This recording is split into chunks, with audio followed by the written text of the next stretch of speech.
Essa é a voz da profecia, uma voz de esperança, que proclama a volta do Senhor. Jesus em breve virá.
Diz, a palavra diz que ele virá.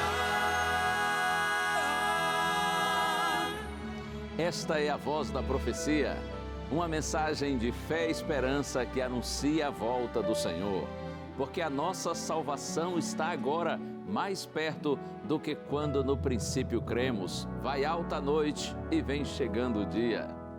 Servos de Deus, a trombeta tocai, breve Jesus voltará. A todo mundo a mensagem levai, breve Jesus voltará. Breve virá, breve virá, breve Jesus.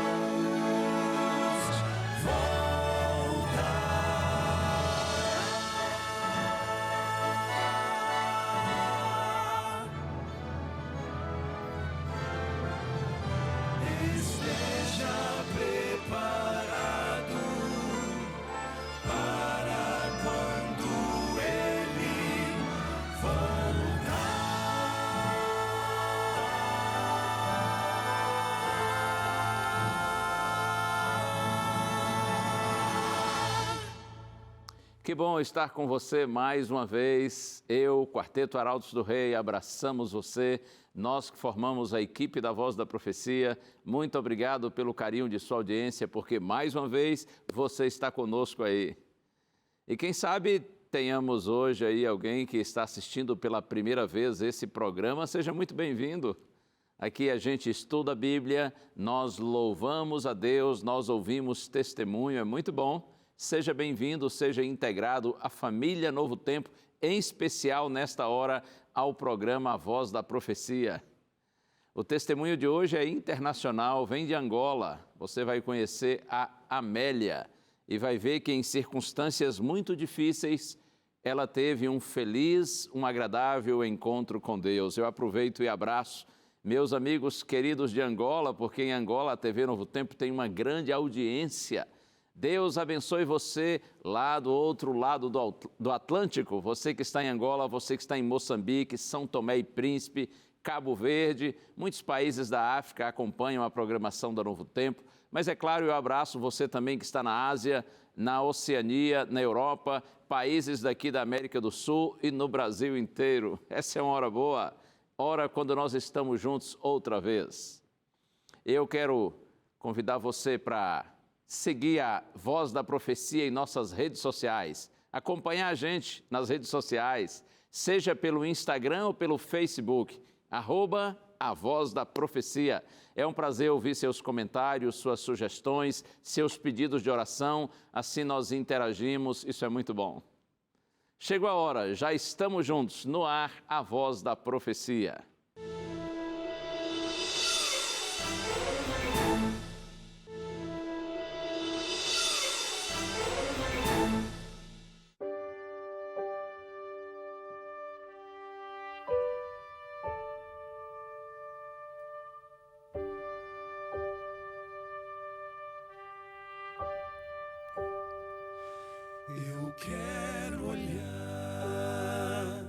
cima e ver aquela nuvem aparecer um pouco escura, mas não de chuva, só uma mancha a mais no céu. E se eu olhar com atenção, verei ainda que há uma luz assim brilhante que num instante vai se tornar bem maior.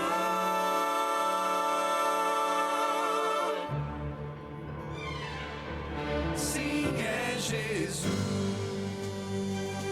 que triunfante e exultante vem como Rei. Sim, é Jesus, o Pai amante, que os seus filhos vem receber. Sim, é Jesus, humilhado, o que foi morto e reviveu, o que foi homem e que foi Deus, e que voltar nos prometeu.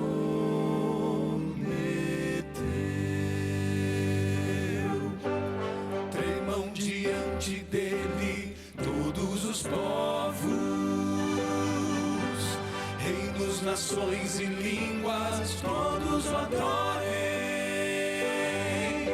O grande juiz voltando está, justiça haverá afinal.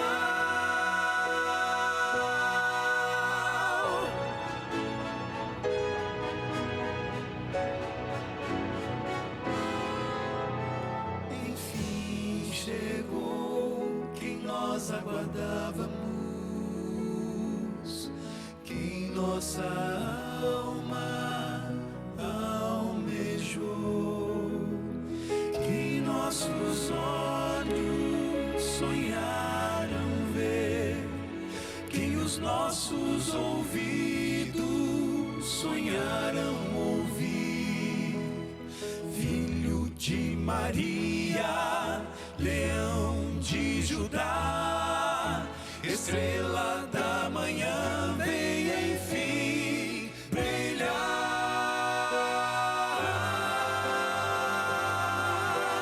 Quero pra sempre contigo morar, não mais viver a tragédia do mal. Quero em teus braços me aconchegar. Quero teu nome pra sempre louvar. Para sempre louvar.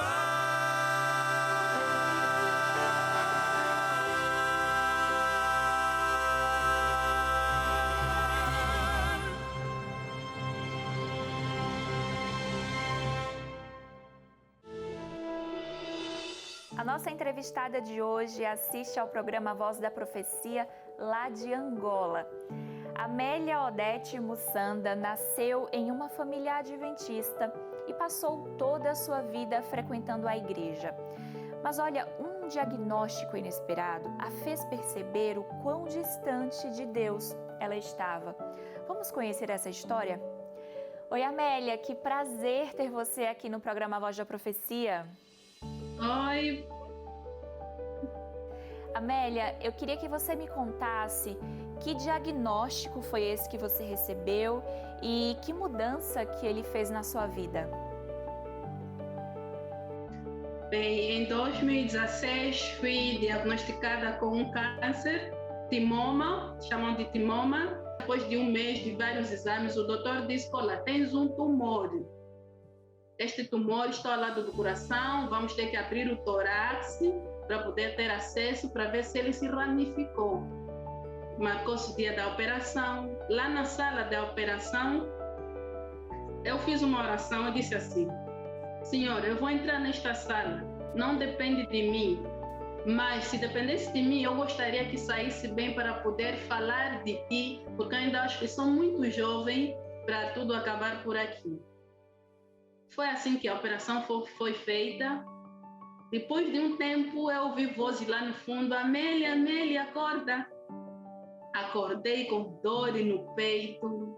E foi ali quando a primeira coisa que eu me lembrei é a oração que eu havia feito, que eu disse que ainda tenho tanto que trabalhar para ti, Senhor. Depois de ter acordado, levaram para a sala.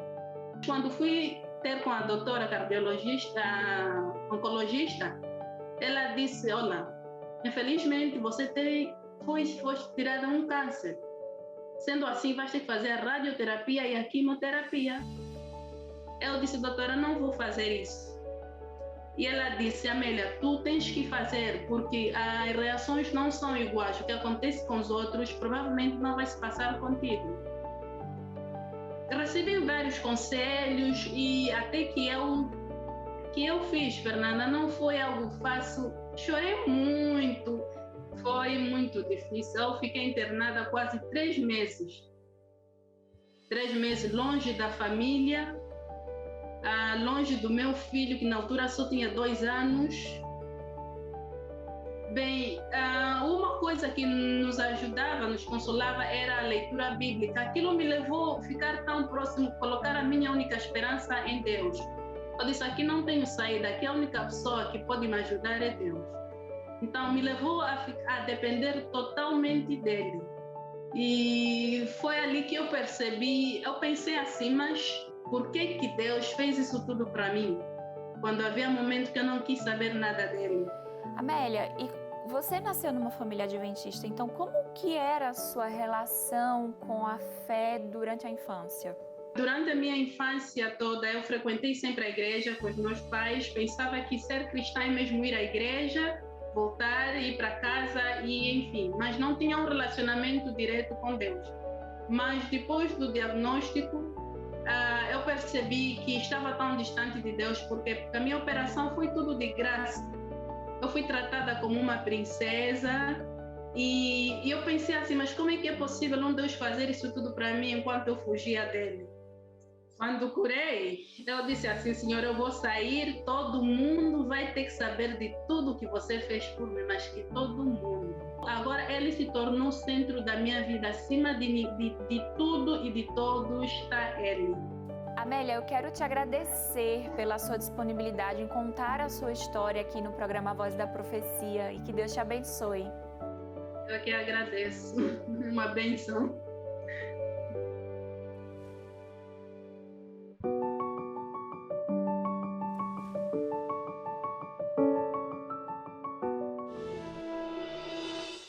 Muitas vezes o Senhor permite que nós passemos por momentos difíceis para que Ele possa transformar o mal em bem.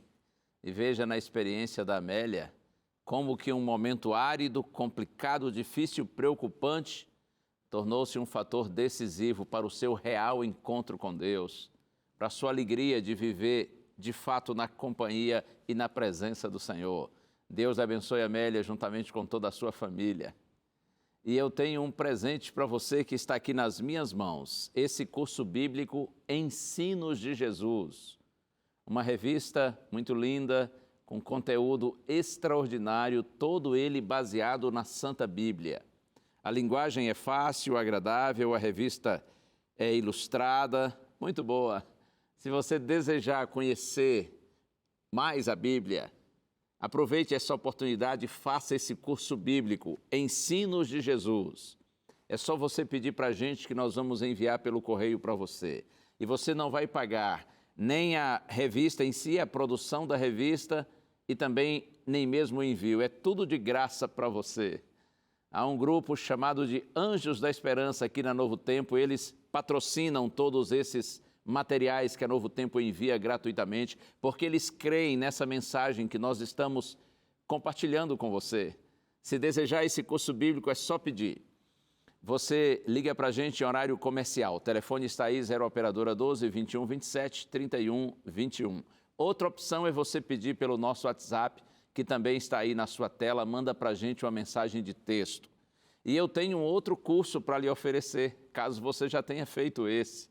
Recentemente gravei com o Quarteto Arautos do Rei um curso bíblico com o nome O Senhor da Vida.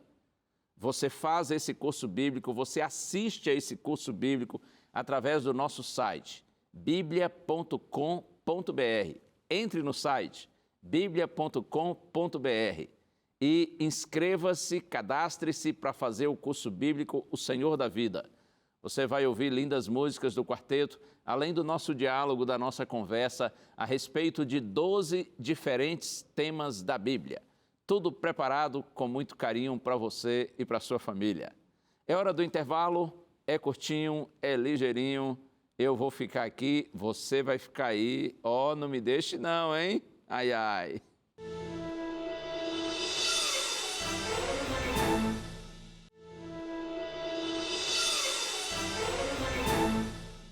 Que bom estar com você aqui no programa A Voz da Profecia.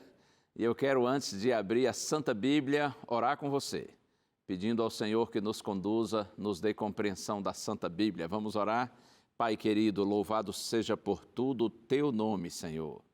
Nessa hora eu te peço, não porque eu mereça, mas porque eu sei que tu és bom, porque tu tens prazer em ouvir a nossa prece. Abençoa-nos agora, Senhor, para que tenhamos o entendimento correto da tua santa palavra. Eu oro por todos que estão participando comigo nessa prece, com gratidão e louvor, em nome de Jesus. Amém. Amém, amém. Vamos à Bíblia? Eu convido você para o Evangelho escrito por Lucas. Evangelho de Lucas, capítulo 2. Eu quero ler a nível de introdução 2 versinhos que tratam a respeito da infância e da juventude do Senhor Jesus Cristo. Lucas 2, verso 40, está escrito assim: o menino crescia e se fortalecia, enchendo-se de sabedoria, e a graça de Deus estava sobre ele.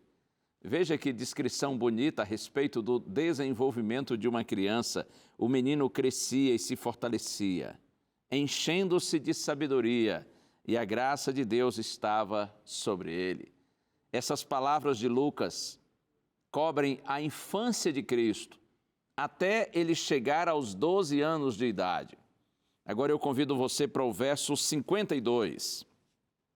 Lucas 2, 52, está escrito assim: e Jesus crescia em sabedoria, estatura e graça diante de Deus e dos homens.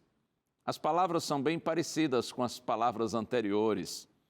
Lucas diz que Jesus crescia em sabedoria, estatura e graça diante de Deus e dos homens.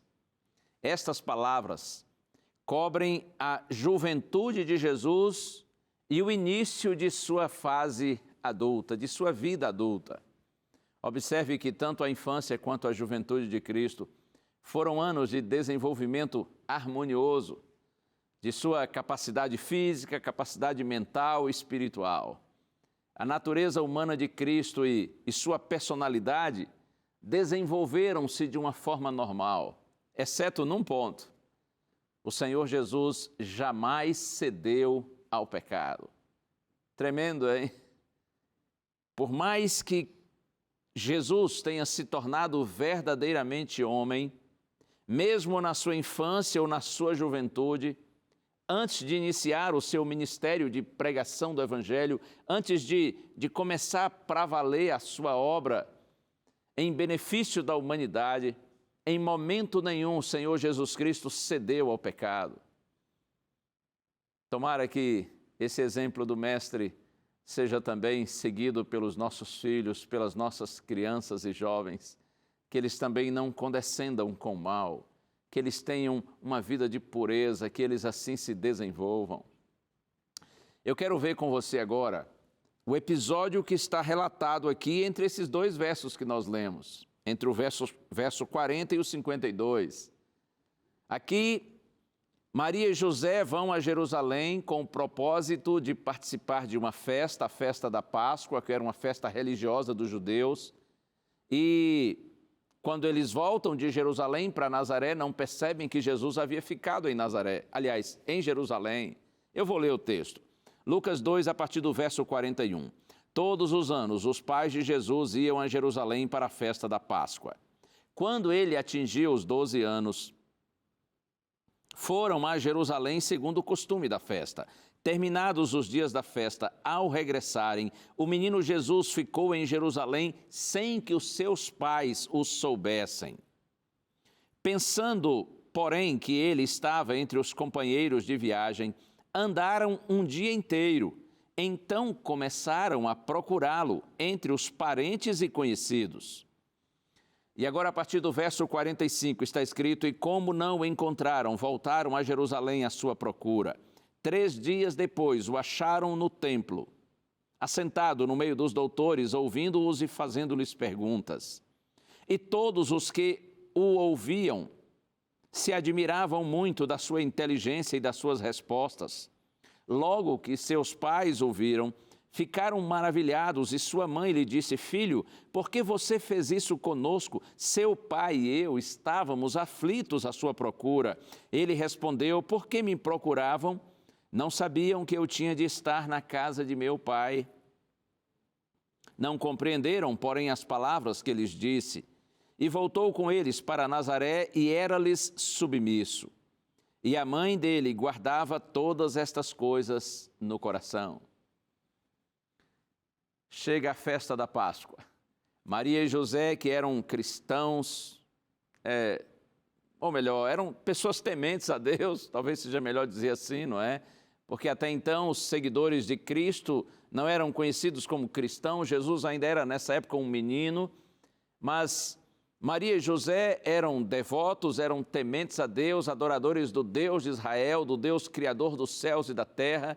E eles tinham o hábito, como todos os judeus devotos, de todos os anos irem a Jerusalém com o objetivo de participar das festas religiosas, e em especial a festa da Páscoa, a principal dos judeus, quando eles lembravam que tinham sido cativos, escravos do Egito, mas Deus os libertou.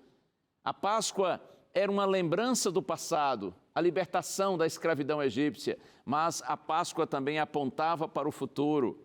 O Salvador, o Messias, que viria para dar ao ser humano, a Israel e a todo mundo, a libertação completa do pecado. Então era uma festa muito linda e muito apreciada por todos os judeus que tinham o reino de Deus como sua prioridade. Maria e José vão à Páscoa esse ano, mas eles têm um motivo especial, porque Jesus já está com 12 anos. Agora ele já pode e já deve participar destas festas religiosas. Então eles levam Jesus e, conforme nós lemos, está escrito que, terminados os dias da festa, ao regressarem, o menino Jesus ficou em Jerusalém sem que seus pais o soubessem. Maria e José não perceberam quando saíram de Jerusalém para Nazaré, retornando para casa, eles não perceberam que Jesus havia ficado em Jerusalém. Eu quero agora fazer uma conexão, assim um link desse episódio, que é um fato real, literal, com a nossa vida espiritual.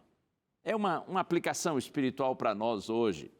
Observe aqui a partir do verso 44, diz assim: pensando, porém, que ele estava entre os companheiros de viagem, andaram um dia inteiro, pensando que Jesus estivesse com eles.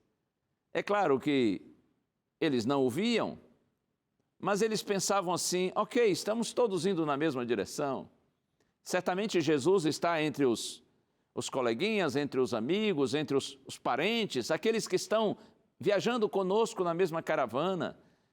Porque normalmente as pessoas viajavam em caravanas. Isso para que tivessem companhia, até porque as viagens geralmente demoravam dias. E também uma outra razão era por segurança.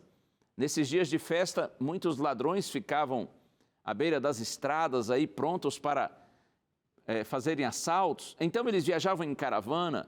A caravana sai de Jerusalém, retornando para Nazaré. E Maria e José estão na caravana e pensam que Jesus também está. Por isso eles pensavam assim: nós não o estamos vendo, mas lá na frente nós nos encontraremos. Só que eles estavam errados. Porque, conforme diz o texto, Jesus não havia viajado com eles. E quanto mais eles viajavam, com esse pensamento de que lá na frente se encontrariam, em realidade, mais longe de Jesus eles estavam ficando. Na vida espiritual, isso acontece com muitos. É possível pensar que a gente está com Cristo, mas, na verdade, não estarmos com Ele.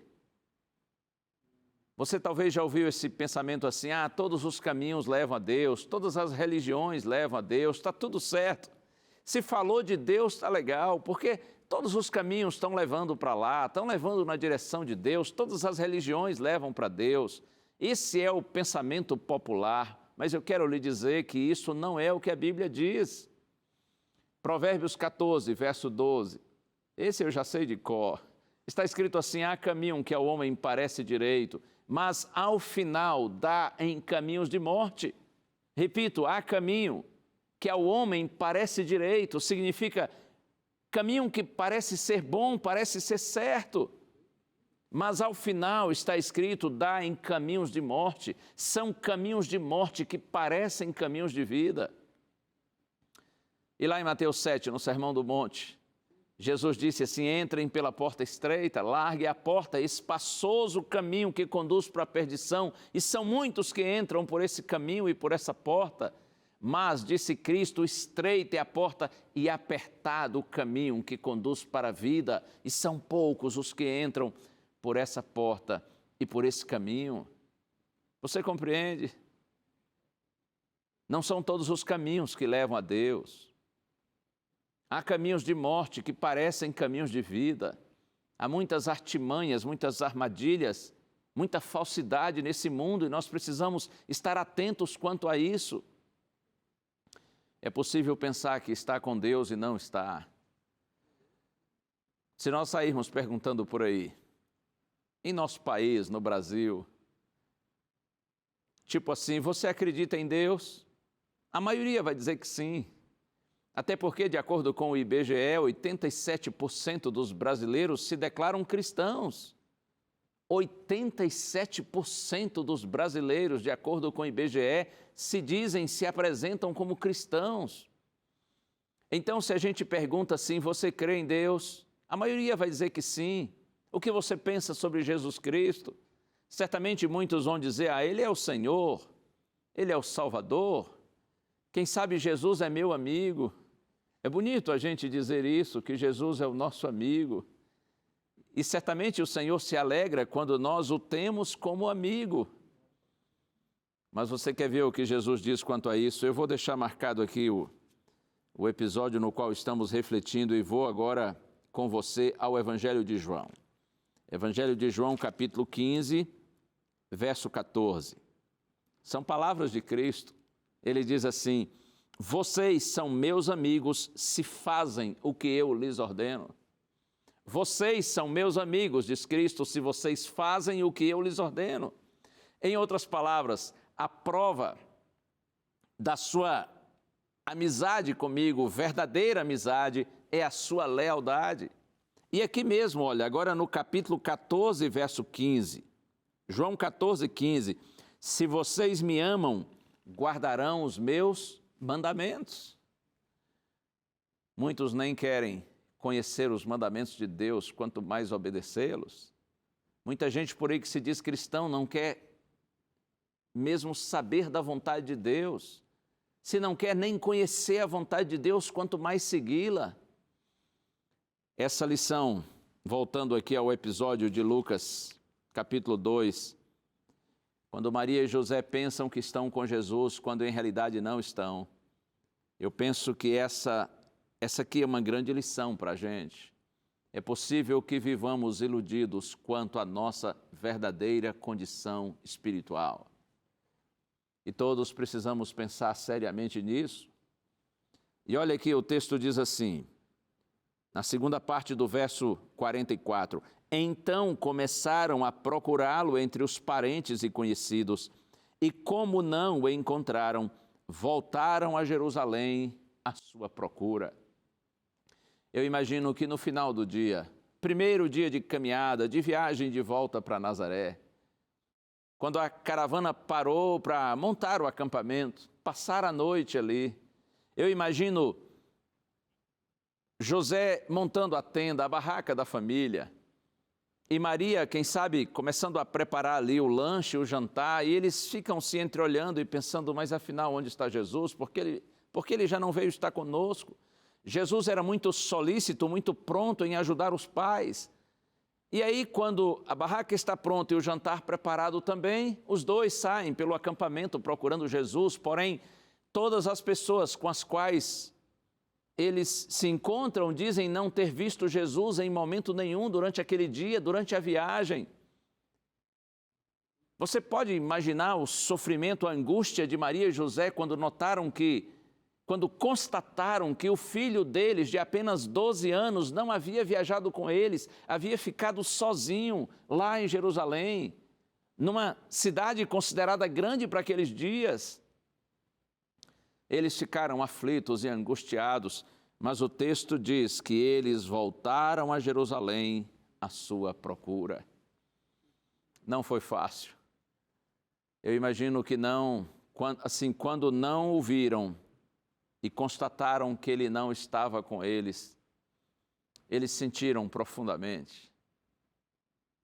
Mas não o tendo encontrado, voltaram a Jerusalém à sua procura. Veja, aquela procura, a constatação depois de procurá-lo e não achá-lo, isso trouxe muita tristeza, porque eles notaram, entenderam que passaram todo aquele dia enganados, iludidos com o pensamento de que eles estavam com Cristo, quando na verdade não estavam. A verdade doeu, mas olha aqui, ouça bem isso, é melhor sofrer com a verdade do que se iludir com a mentira. Quando eles perceberam que estavam sem Cristo, doeu, machucou, ficaram aflitos e angustiados, mas eles tomaram uma decisão, vamos voltar a Jerusalém, vamos procurar nosso filho, vamos buscar encontrá-lo. Na vida espiritual acontece algo semelhante. Eu já vi tantas pessoas que, a partir do estudo da Bíblia, passam a ter uma compreensão ampla do reino de Deus, do Evangelho, e muitas dessas pessoas já se consideravam cristãs antes. E já eram cristãs, claro, tinham temor a Deus no coração, mas sem conhecimento bíblico, sem um conhecimento mais profundo do Evangelho. E quando eles passam a conhecer a palavra, eles dizem assim, mas como? Eu vivi todos esses anos, todo esse tempo, acreditando numa coisa contrária ao que a Bíblia diz, ou ignorando outras que são ensinadas pela palavra do Senhor. Eu me lembro quando o Evangelho chegou à minha casa, eu devia ter na época 10 para 11 anos de idade. Nós éramos cristãos, sim, mas não tínhamos o costume de ler a Bíblia, não tínhamos o costume de ir à igreja. O nosso conhecimento era muito superficial, mas tínhamos temor a Deus. Porém, quando o Evangelho chegou para valer, quando a palavra de Deus foi aberta na minha casa e as pessoas da igreja ensinaram a Bíblia para os meus pais e para mim, para os meus irmãos, eu me lembro dos meus pais dizendo, mas olha, tanta coisa linda que a gente não conhecia. E outras que a gente seguia e que pensava serem certas, mas não estão de acordo com a Bíblia. Isso dói, machuca. Mas eu gosto de dizer que essa é a dor do crescimento. Oh, sim! Quando nós nos encontramos com verdades bíblicas até então desconhecidas, até nos assustamos por conta da nossa ignorância anterior. Mas repito, tenha calma, você está crescendo, essa é a dor do crescimento, vale a pena sentir essa dor, mas é claro, agir diante disso, como Maria e José fizeram. Eles ficaram tristes porque constataram que estavam sem Jesus, mas eles decidiram voltar a Jerusalém à procura de Cristo. O mestre disse assim, eu sou o caminho, a verdade e a vida. Você conhece isso. E ele disse também, e vocês conhecerão a verdade, e a verdade libertará vocês. E ainda está escrito assim, se o Filho de Deus libertar vocês, vocês verdadeiramente serão livres. Oh, maravilha! Essa dor de estar sem Cristo, porém a decisão de buscá-lo, lembre-se disso, essa é a dor do crescimento. Vale a pena senti-la, mas decida voltar. Decida encarar a realidade, faça como José e Maria fizeram. Comece tudo de novo, vá em busca da verdade com todas as suas forças. 3 dias depois, está escrito, nós lemos, eles o acharam no templo, no meio dos doutores da lei, dos estudiosos das Escrituras. E Jesus estava falando com aqueles homens e todos estavam perplexos com a sabedoria do menino. Mas só o acharam 3 dias depois. E aqui eu tiro uma outra lição espiritual para a gente. Muitas vezes temos dificuldades de achar Cristo, de achar a verdade bíblica. Isso acontece por pelo menos 2 razões. Uma é que nós às vezes procuramos o Senhor em lugares errados. Se Maria e José tivessem chegado a Jerusalém e ido logo ao templo, o teriam encontrado, porque eles deixaram Jesus ali e ali Jesus ficou.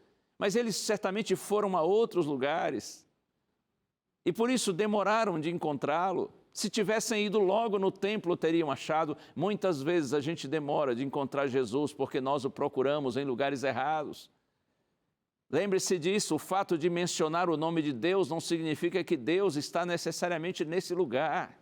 Você tem que procurar saber se está tudo de acordo com a palavra revelada de Deus.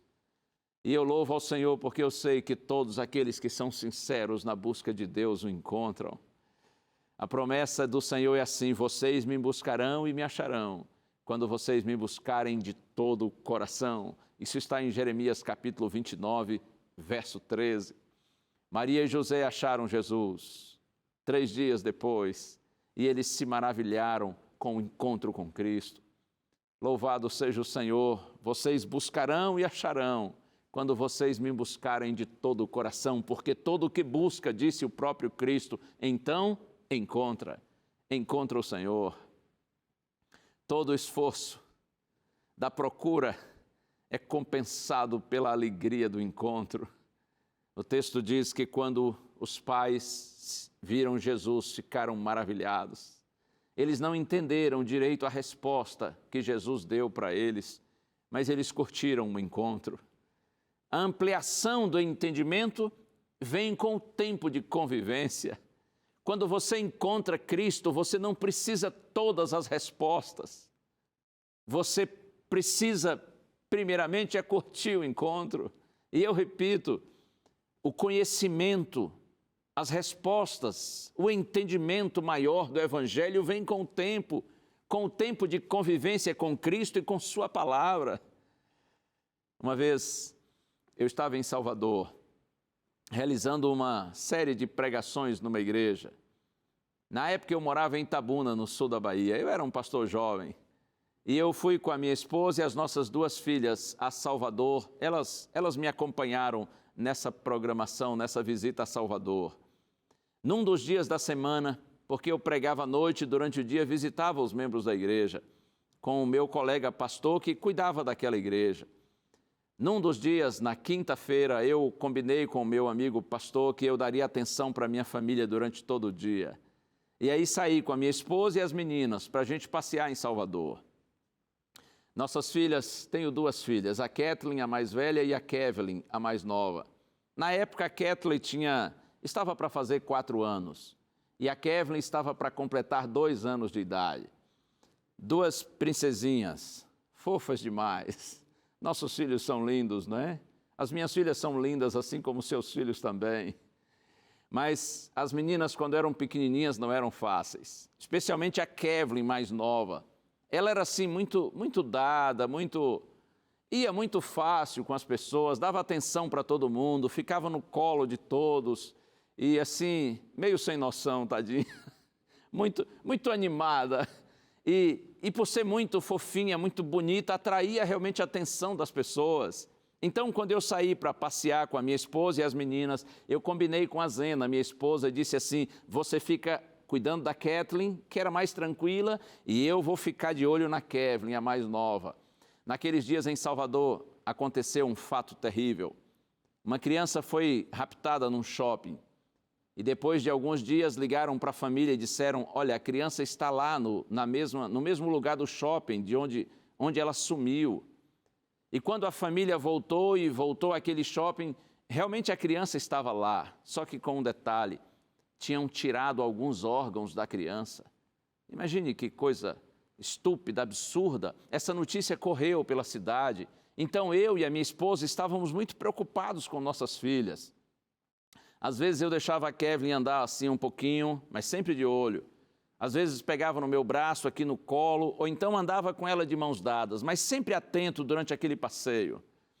No final do dia nós estávamos para descer o elevador Lacerda e ir até o Mercado Modelo, que fica ali na Cidade Baixa, para comprar algum artesanato.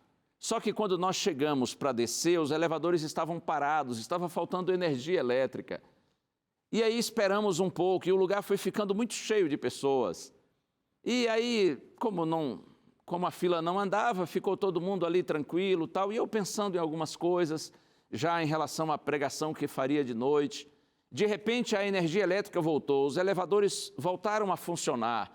Todas as pessoas se colocaram na fila e já foram seguindo, andando. E eu, assim que vi as pessoas andarem, eu andei também, dei uns 2 ou 3 passos. Aí eu me lembrei da Kevin. E eu me lembro como hoje, quando eu olhei para um lado, olhei para o outro, não vi minha filha. E eu até me abaixei assim um pouquinho e olhava assim entre as pessoas e nada, ela não estava ali. Eu evitava olhar para trás porque a minha esposa estava vindo atrás com a Kathleen. E eu não queria deixar minha esposa aflita, mas houve um momento quando eu não resisti mais. E eu olhei para trás e disse assim, Zena, cadê a Kevin? Gritando de angústia. E ela me olhou e disse, aí? E quando eu reparei, a minha filha estava bem aqui, ó, no meu braço. É sério. Você dirá assim, mas pastor, a menina de quase 2 anos no seu braço e você não viu? Pois é, eu sei lá como que eu não vi.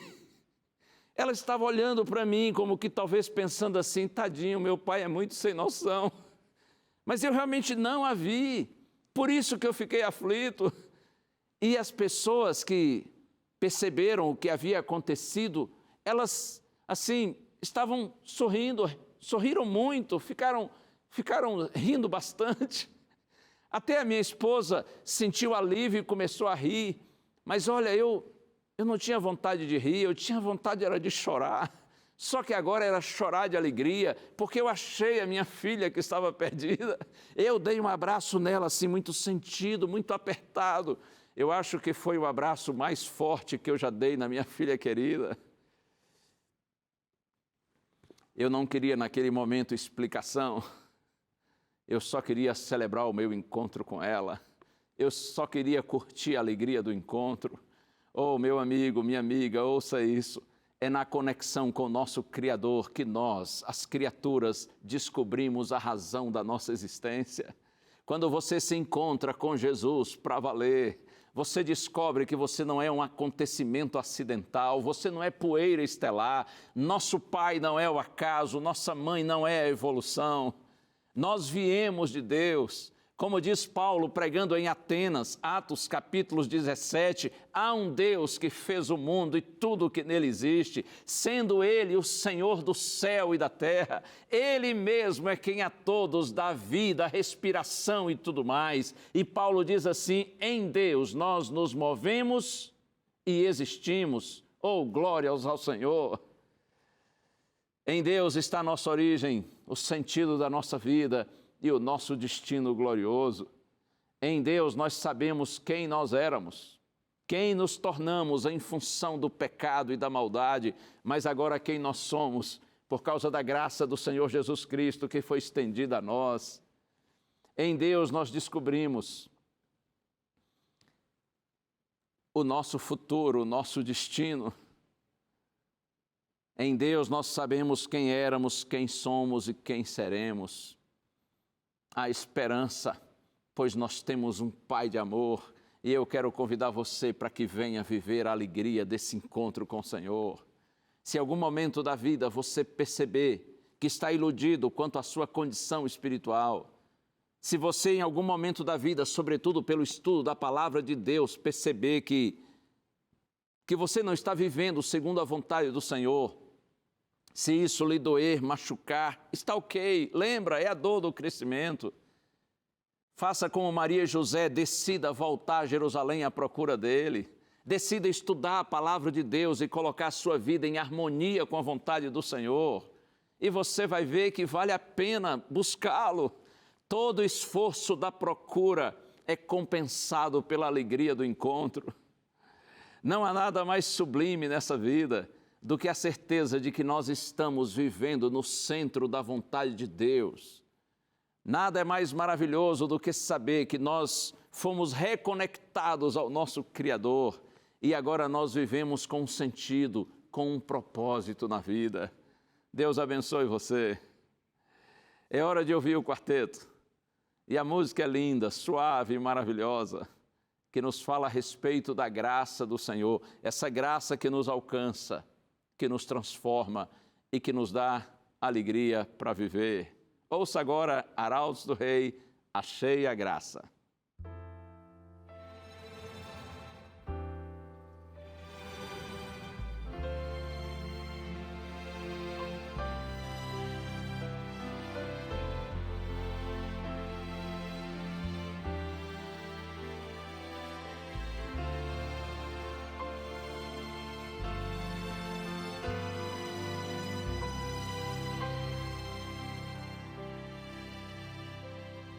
Estranho ter de graça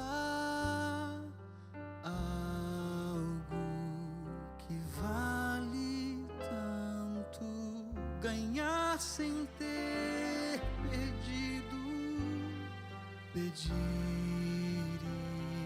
e já ter ganho, justiça e amor somaram-se em favor de graça a Deus dá graça e salva o pecador.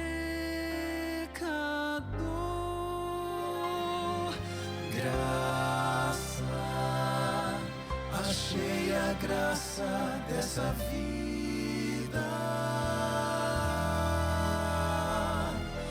Deus é graça, encheu de graça minha vida.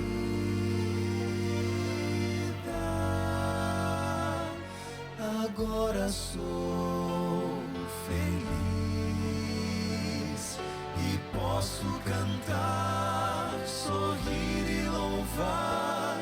Achei a graça, Deus me deu graça e foi de graça, graça, graça.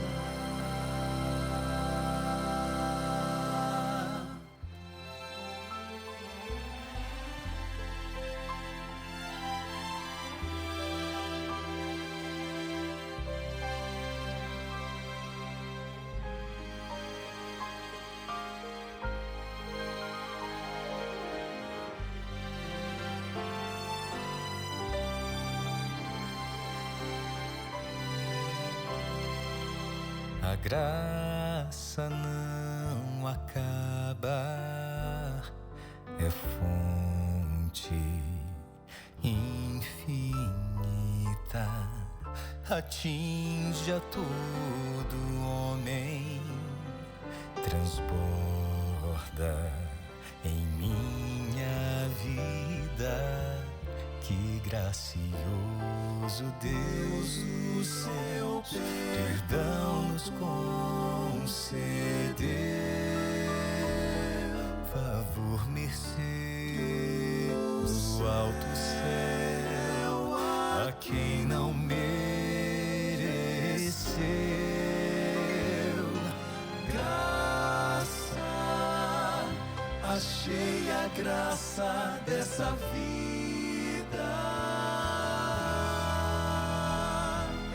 Deus é graça, encheu de graça minha vida.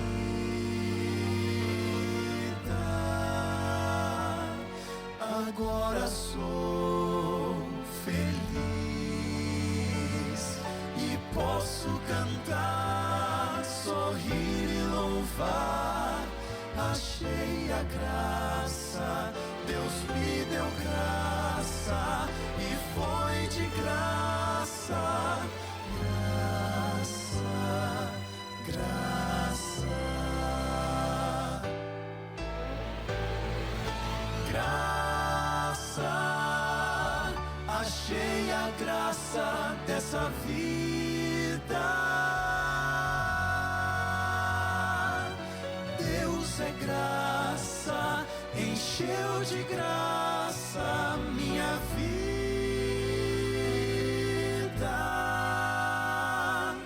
Agora sou feliz e posso cantar, sorrir e louvar. Achei a graça, Deus me deu graça e foi de graça, graça, graça,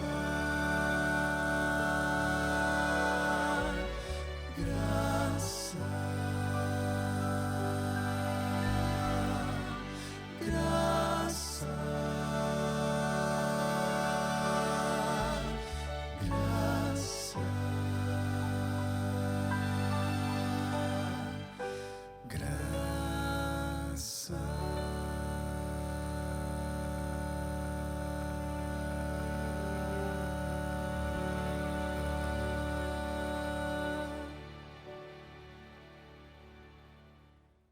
Oh, bendita graça! Nada mais sublime na vida do que conhecer, receber e desfrutar essa graça do Senhor. A graça significa um favor imerecido. Nenhum de nós merece esse favor divino, mas o Senhor a nós concede por conta da grandeza do seu amor para com todos nós. Se a salvação fosse por merecimento, nenhum ser humano a teria, nenhum ser humano seria salvo. Creia nisso. A salvação é fruto da graça do Senhor para conosco. Não por meio das nossas obras, boas obras, por melhores que sejam. Não por algum ato de caridade, de bondade, de fraternidade, nada disso. Até porque mesmo que nós façamos coisas boas, sempre as nossas boas obras estarão manchadas, muitas vezes por motivos impuros, egoístas. A salvação é unicamente pela graça, a bendita graça do Senhor Jesus Cristo. Todo aquele que recebe essa graça, aceita o Senhor Jesus Cristo como Salvador pessoal, confessa seus pecados, é perdoado por Deus e passa a ter o direito à vida eterna. Mas é verdade que essa bendita graça que nos salva também nos transforma, porém a transformação é resultado da presença da graça de Deus em nós, do Espírito de Deus em nossa vida. Que Deus lhe perdoe e lhe transforme, que Deus lhe salve e lhe santifique, para que você desfrute a alegria do encontro com o Senhor hoje e que quando Cristo voltar tenhamos todos o encontro maior para a vida eterna. Vamos orar juntos? Pense em Deus comigo. Louvado seja teu nome, Senhor, porque tu és bom e a tua misericórdia dura para sempre. Senhor, ajuda-nos a vivermos ligados a ti, não iludidos, não pensando que estamos contigo quando em realidade não estamos. Ajuda-nos, Senhor, a vivermos a realidade da vida cristã, com base na tua palavra, conscientemente seguindo e andando nos caminhos do Senhor, para que assim vivamos o encontro com o Senhor todos os dias e um dia tenhamos o encontro definitivo na eternidade. Pai, nós oramos agradecidos em nome de Jesus. Amém. Muito bom estar com você hoje e todos os dias. Que o Senhor continue guiando seus passos, abençoando sua vida, abençoando toda a sua família e viva dia a dia na presença de Deus, desfrutando a alegria desse encontro maravilhoso com a graça do Senhor. E a gente se vê na próxima semana, se o Senhor permitir. Um abraço. Tchau.